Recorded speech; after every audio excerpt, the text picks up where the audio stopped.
All right, welcome, movie fans, to the latest episode of the Summer Movie Draft. We're dealing with the eighth week of our game. We're dealing with the weekend results from the July 10th to 12th weekend. I am your host, Troy, and joining me for this particular episode is the one gentleman that has his two movies that premiered this past weekend, and that would be Mitchell. Hey there, you deadites and debutantes. Nice. The All best right, thing I could so think of off the top of my yeah, head. no, that was good. Good. You will be dead before dawn. But the as we before the recording had discussed, Mitch and I had not gotten around to seeing any sort of movies this particular weekend. Anything else you want to talk about? It's not part of this list, which we can talk about part of this list after we get through the list. Nothing that's new, unfortunately. I've just been obsessed with Assassination Classroom, the anime, and that's about it. Okay, all right. Yeah, and I've just just before the recording of this, I just finished watching Gangs of New York for my one movie a day movie watch and all that sort of thing that I do. So yeah. I'll admit that's on my list as well. I've not seen it, so You have not seen it? Mind you, this was probably my third time, and it's probably my fourth time seeing the movie, but probably my second time sitting throughout the whole entire thing. I'm Because not it is as a big. 2 hours and 45-minute movie, so it's a bit of an undertaking in one sitting. So yeah. I just watched 40 episodes of an anime, so I'm not too worried about for sure. durations. Yeah, no, exactly, But exactly. I'm just not as big as Scorsese guys, so like there's been Understandable. Again, yeah, some of his more recent films, I was kind of like not brought in very quickly into it. So yeah. it's kind of made me hesitant to go back, even though I recognize his earlier works are seen as iconic and Yeah. kind of like pillars of Western cinema.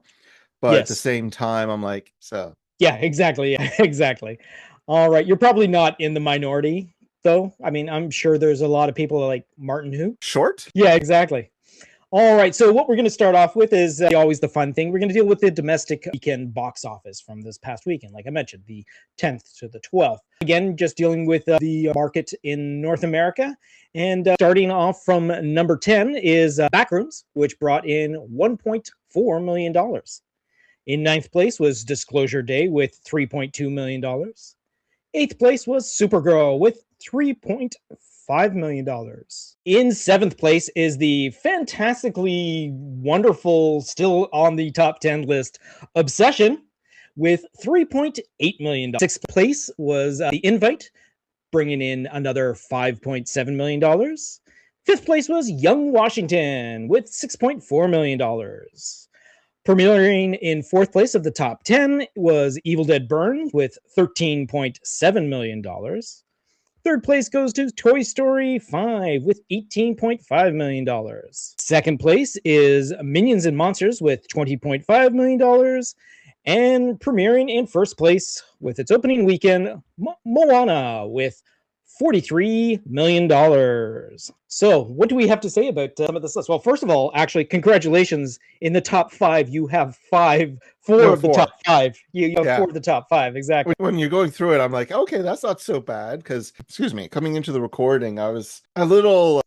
Moana still did number one, but it's got nothing on Lilo and Stitch last year. Oh, Lilo and Stitch. Yeah, no, Lilo and Stitch opened hugely strong. Yeah. Plus, it also was a June opening as well. It was end of June. Fair. So it gave itself legs, which is a fantastic thing. I think the distance of time between the movies also is a factor in here. Mm-hmm. When you're talking Lilo and Stitch from last year, adults that were bringing their kids to see Lilo and Stitch were kids when Lilo and Stitch was out. Kids that grew up with Moana are like teenagers. Yeah. You don't have that next generation bringing in, unless you had like parents that had teenagers. Now they can bring like, I don't know, maybe their grandchildren, weirdly enough, and all that sort of thing. But yeah, it's definitely not, there's not enough time between. Yeah, it's lucky the nostalgia factor that the remakes are cultivating.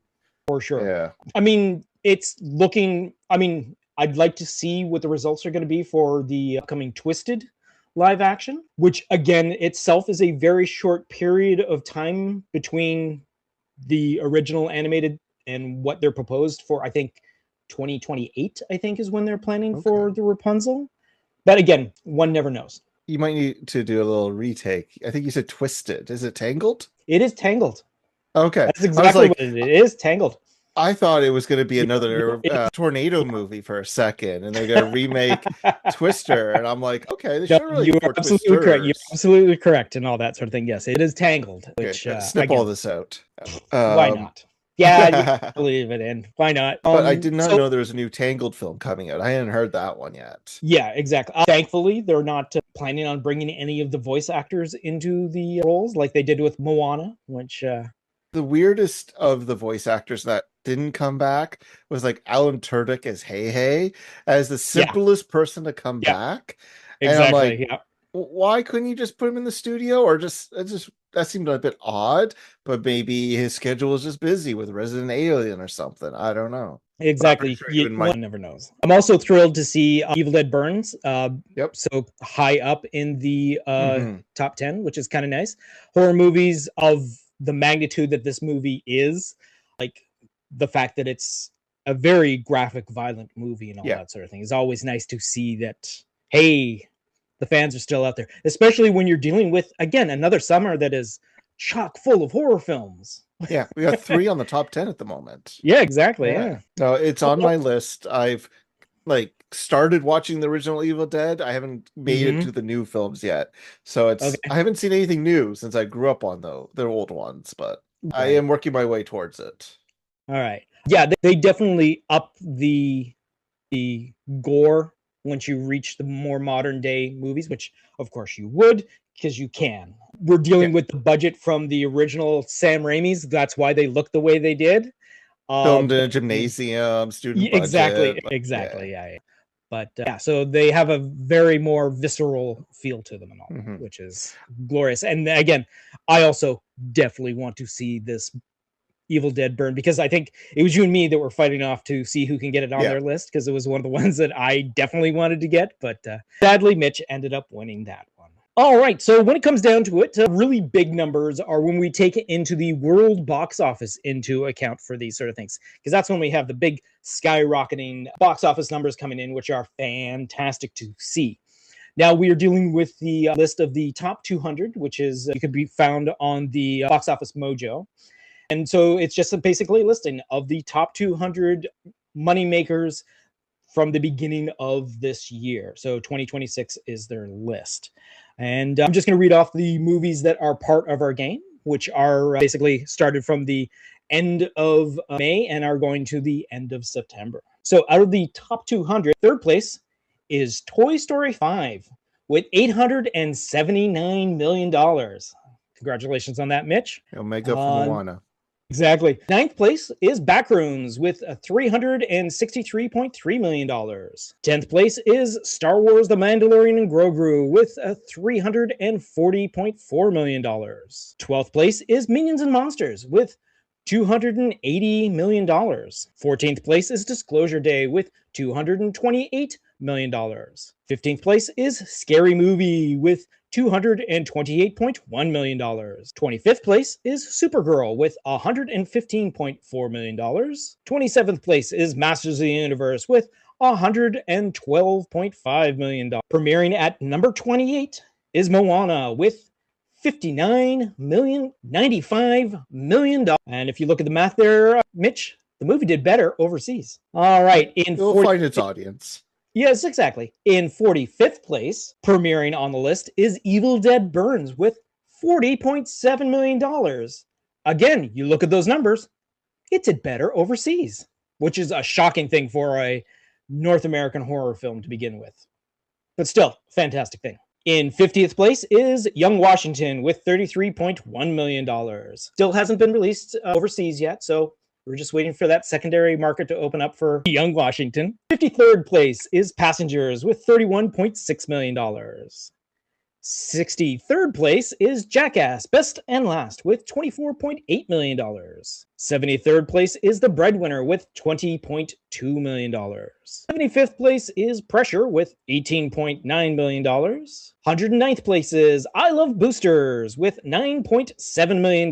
Getting closer to that 10 you want there, Mitch. Getting so close. I have hope.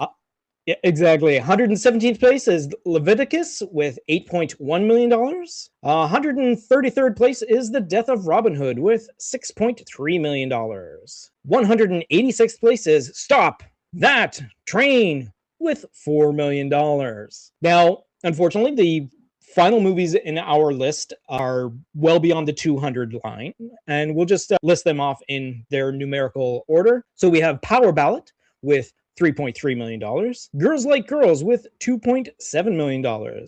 Carolina Carolyn with $382,000. And finally, Corporate Retreat with 381. So when we culminate all the box office that all of our movies have basically brought into this point, we're sitting at a collective total of 2 billion, which is a very impressive number.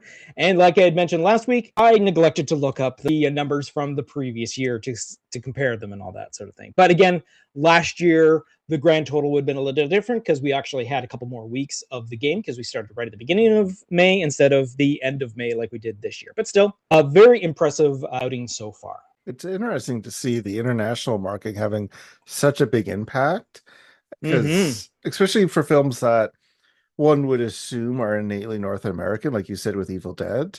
But I guess it's a horror film. It's people trying to escape demonic possession, and those themes are very wide in cinema. So it's pretty accessible in that sense. It's not as deeply rooted in a national identity as, say, Young Washington.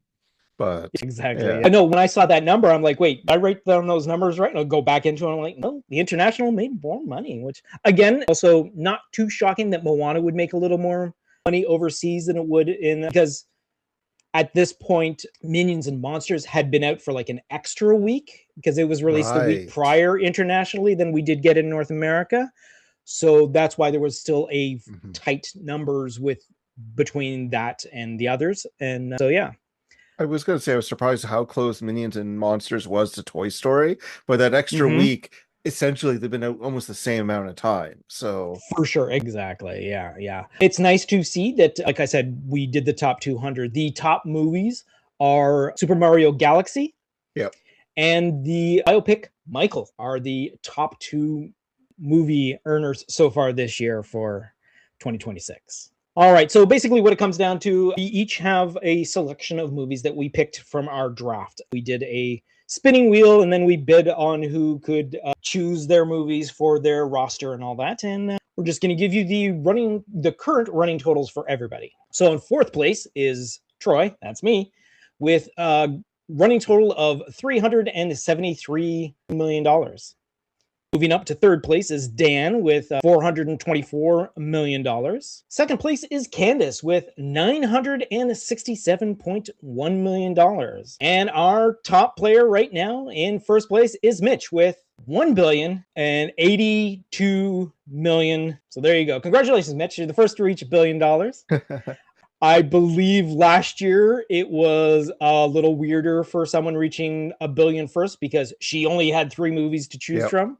It just seems to be the July of Mitch because I have so many movies in this one period. You do have quite a collection of July movies. Yes, so I fear we'll have a repeat of last year. Well, I'll be the early lead, but I'm going to be passed. Like that's kind of my suspicions, unless the international market really proves the juggernaut that it so far has posed. Exactly. And it might change things up. True. Yeah. Or maybe Moana will just pick up second week. Who knows? You never know. One never knows exactly. Speaking of following week, next week, which is the weekend of July 17th to 19th, we actually only have one movie that's in the game that is opening on that particular weekend, and that is The Odyssey. And that is owned by our third place contestant, Dan. So there's a good chance that that will probably be quite a spectacular opening weekend for that particular movie. I myself finish. Yeah, I myself think that like the international audience is going to be huge numbers for that one. I have a feeling that Christopher Nolan movie is going to play really well. He's got a fantastic cast involved with it, and it's a fantastic adventure sci-fi sort of storytelling that he knows how to put on the screen, sort of thing.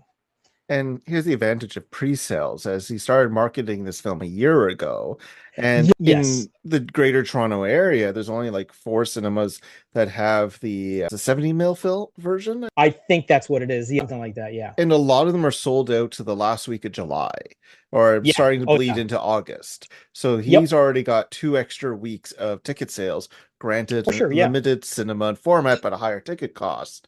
So that Yes. Yeah. opening weekend is going to be a good amount for Dan. For sure. And like you said, already for selling out seats in it Hmm. like a week or two beyond that Yeah, is going to be a strong contender for like top opening week. 10 easily. Yeah, for it's Yeah, definitely I do not see any other movie coming close to Odyssey this yeah, upcoming week. But again, it's going to be a fight between your family films, the Moana, the Minions, and the Toy Stories. yeah. Um I think that's my side of it. Is I got a whole bunch of yeah, kids stuff. Um, yes.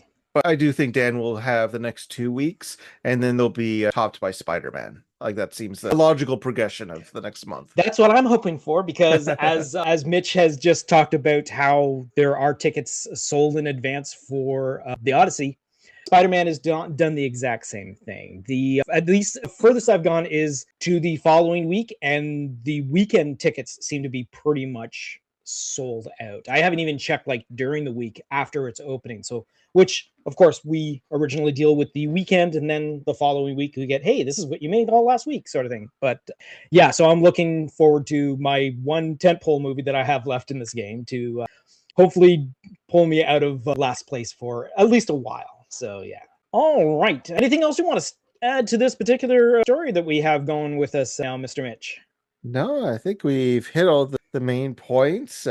Yeah. Hopefully, I'll And actually get to see some congratulations for movies this taking the week. weekend. Yeah. Thank you. Congratulations for taking the week and pulling into first. Yay, first of the tournament, and hopefully I'll maintain, but we'll see. Again, you've got those kids movies are definitely going to be there for a while. Unfortunately, they kind of dilute it when you have too many of them in your top, so you're not getting your And $50 close million releases. weekends. Yeah, exactly. Yeah. I just think the end of Oak Street's gonna topple everything. People want a good dinosaur movie. Either that or Paw Patrol. Everyone go see the end Remember, of Oak the Paw Street. Patrol Dino movie also opens on the same week, so you have both dinosaur movies on that one weekend. I'm aware, but don't support Okay. Candace, support Mitch. No, I thought Go you had. No, I Candace has Paw apologize. Patrol, I think. Candace has Paw Patrol, so it'll be a fight between dinosaurs. Yep. And All right, yeah. then. Okay. All right. So on that note, we're going to wrap this particular episode. Once again, thank you, Mitch, for joining me. Thank you, audience. Keep checking back and all that sort of thing with the updates to the game. And do yourself a favor. You don't have to see these particular movies, but do yourself a favor and go out to the movie theaters to see movies. Because the only way that those that make theater releases are going to make theater releases by knowing that they're going to be making money because you're going to pay to go see them. And And that again, it also doesn't have to be supports local becoming filmmakers, prove exactly. that their talents are Yes. respected and unfortunately gain money for producers and such. Yeah. Well, yeah. That I mean, it's kind of hard to not give one and give to another Yep. and all that sort of thing. But again, and also, you don't have to go to your big box multiplex and all that sort of thing. If you have a local theater that has 2 or 3 screens, you know what? Give them the patronage. Buy all the popcorn and all that sort of thing, because that's where the real money goes to the actual theater is that sort of thing. But yeah, you don't need to buy your $80 at popcorn bucket. But hey, if that's what you want to do, you go right ahead and do that. I'm not going to stop you from it. But again, just go out and see movies. All right. One last time. Thank you, Mitch. Thank you, audience. I'll see you guys at the box office.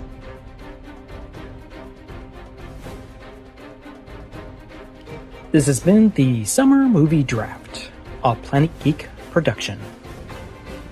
Please be sure to subscribe, download, comment, share, rate, and review. You can follow Planet Geek Productions on all of our social medias. Through Facebook, YouTube, TikTok, Tumblr, and Letterboxd, search for Planet Geek Productions. On X, former Twitter, Instagram, and Blue Sky, search for Planet Geek Pod. Or you can send us an email at planetgeekpod@gmail.com. If you'd like to contribute to our GoFundMe, or just buy us a coffee, check out our GoFundMe and Ko-Fi links in the description. Thanks for tuning in.